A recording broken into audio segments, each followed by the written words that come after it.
Good morning. This is KELOLAND On the Go with all you need to know in news and weather as you start your weekend.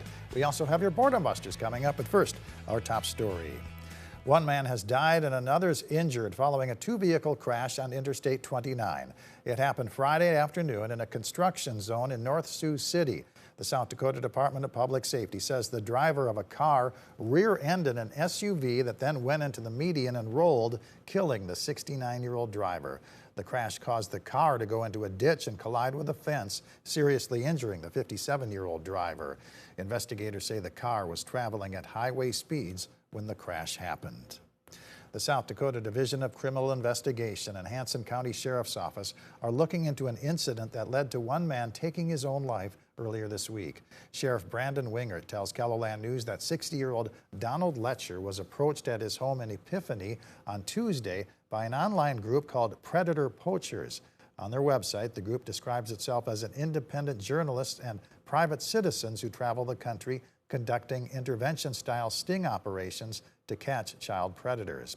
Wingert says the group spoke to Letcher about him allegedly possessing and viewing child porn. After that conversation, the group contacted law enforcement. Wingert says a deputy with his office did arrive and spoke to Letcher, but had to step away to take a phone call. At that point, Wingert says Letcher barricaded himself back inside his home and then shot himself. He was flown to a Sioux Falls hospital where he died. The South Dakota DCI is looking into the child porn allegations against Letcher. South Dakota's Attorney General says law enforcement was justified in a fatal officer-involved shooting during a hostage standoff earlier this month in Sioux Falls. 26-year-old Daniel Todd Augustine went into the get-and-go at 14th and Minnesota, fired a shot into the ceiling, and took a clerk hostage. Augustine also shot at a police officer who was outside at the time. A sniper with the Minnehaha County Sheriff's Department shot and killed Augustine. Test results show Augustine had a high level of meth and other drugs in his system. South Dakota Native American high school students are giving IT a good long look as a future career option.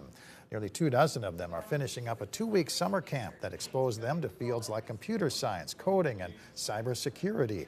Students who live on reservations in the state sometimes don't have access to the latest tools to pursue their interest in tech.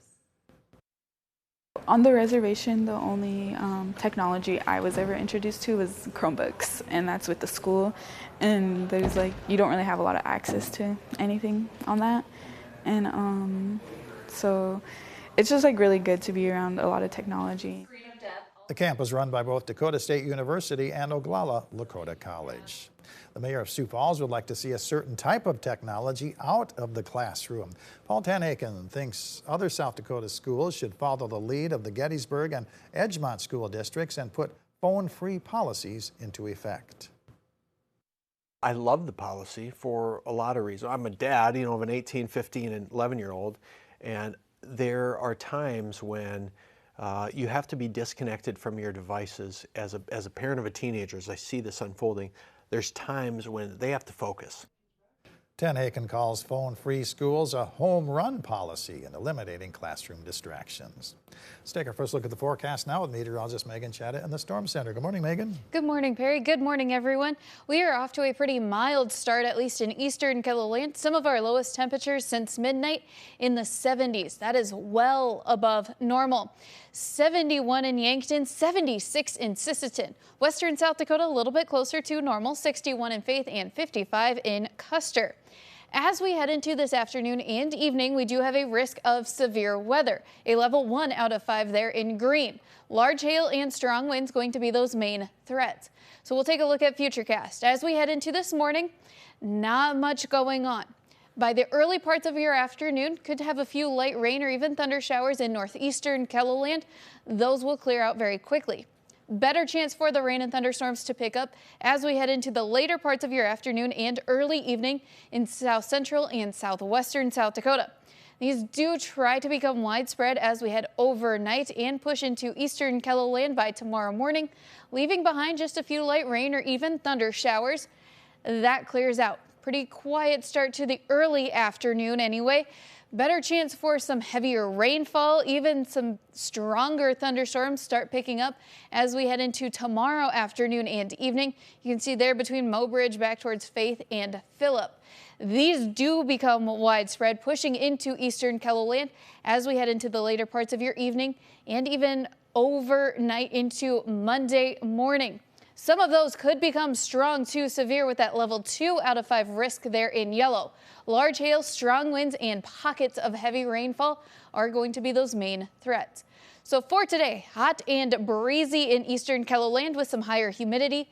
It's going to make it feel a little bit warmer than it actually is. 92 are highs Sioux Falls, 94 in Aberdeen, 98 in Pierre and in Rapid City with that chance of rain and thunderstorms. And rain and thunderstorms continue overnight with those mild lows again tomorrow night. 72 Sioux Falls and Aberdeen, 73 in Pierre, and 65 in Rapid City. Tomorrow is going to be another hot and humid day in eastern KELOLAND with chances for rain and thunderstorms. We'll keep those hot temperatures around through the 7-day forecast, and we'll take a look at those in just a little bit. All right, thank you very much, Megan. A celebration of Native American culture resumes in downtown Sioux Falls today. The All My Relatives Festival kicked off last night at Levitt at the Falls, featuring live music and art. The festival is marking its 2nd year. We're really excited to see the relationships grow and to see people's interest really be piqued and learning more about this beautiful culture that we share in our state. The All My Relatives Festival wraps up today with a hoop dancing demonstration by Star Chief Eagle at 10:30 a.m., a fashion show at 2 o'clock, music by Night Shield starting at 7 p.m., followed by the headliner, hip-hop artist Superman. Admission is free. Hot Classics Night features hundreds of classic cars on display at the Nyberg's Ace Hardware in downtown Sioux Falls. There will also be food trucks and live music from 4 to 10 p.m. Admission is free, and there will also be free parking at the downtown city parking ramp at 11th Street and 1st Avenue. Enjoy free family canoeing and kayaking at the outdoor campus in Sioux Falls. There are 2 sessions on the water of the Parks Pond from 10 a.m. to noon and 1 to 3 p.m. There's no registration, and all gear will be provided. The Canaries baseball team takes on the Winnipeg Gold Eyes at Sioux Falls Stadium. First pitch is at 5:35. And enjoy a night of sprint car racing at I-90 Speedway in Hartford. Gates open at 5, hot laps are at 6:30, and the races start at 7. Tickets are $15, $6 for students, and free for ages 12 and under. Megan? Those hot temperatures are sticking around as we head into the first few days of August coming here at the end of next week. Another chance of rain and thunderstorms starting as soon as Wednesday. A few isolated thunderstorms possible. Rain and thunderstorms continuing into the day on Thursday. Again, those temperatures well above normal. In Aberdeen, few isolated thunderstorms possible Wednesday. Better chance of rain and thunderstorms coming on Thursday. Those temperatures well above normal as we head into that first weekend in August. In Pierre, few isolated thunderstorms possible Tuesday and Wednesday. Otherwise, mostly sunny skies and well above normal temperatures for the first few days in August as we head into next weekend. And in Rapid City, a few isolated thunderstorms again Monday into Wednesday. Otherwise, mostly sunny skies. Those temperatures 10 to 15 degrees above normal. So stay hydrated and stay cautious in those hot temperatures and enjoy your weekend.